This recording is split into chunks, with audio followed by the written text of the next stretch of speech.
A moment to shame the EU today. Ugly clashes on the newly reinforced border between Hungary and Serbia at the new ramparts of Fortress Europe. But remember this? When the Berlin Wall was torn down a quarter of a century ago, it triggered an era of vanishing borders and rolled up border fences, not just between East and West, but within all of Europe. By 1995, the so-called Schengen Agreement, named after a small town in Luxembourg, was implemented. And Schengen land became a Euro paradise of border-free travel. So compelling was the idea that 26 states ended up joining, many more than the Euro. The Schengen region includes countries like Norway and Switzerland, which aren't even part of the EU.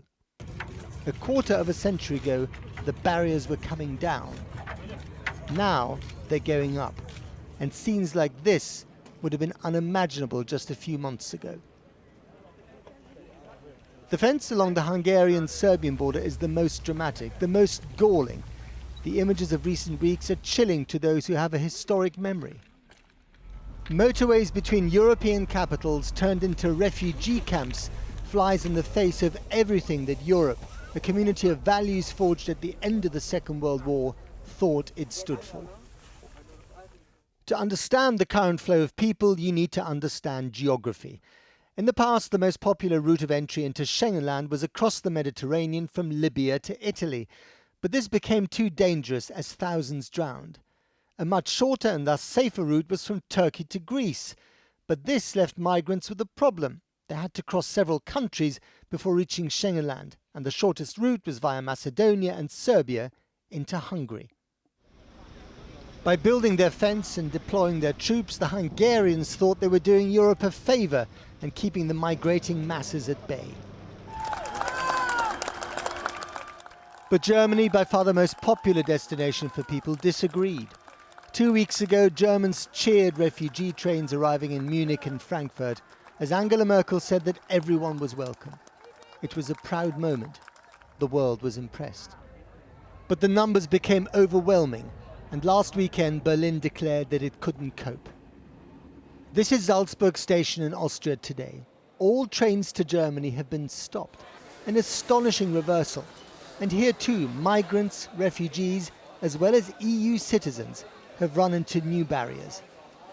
As the Italian foreign minister told me, the free movement of people in Schengen land and the existing system of registering refugees, known as the Dublin Agreement, have been made impossible by the sheer weight of numbers. This freedom of movement of people is in danger now, isn't it, because of the migrant crisis? It is in great danger because it is dangerous in the relations between France and UK, between Italy and France, between Austria and Hungary, and in many other spots all over Europe.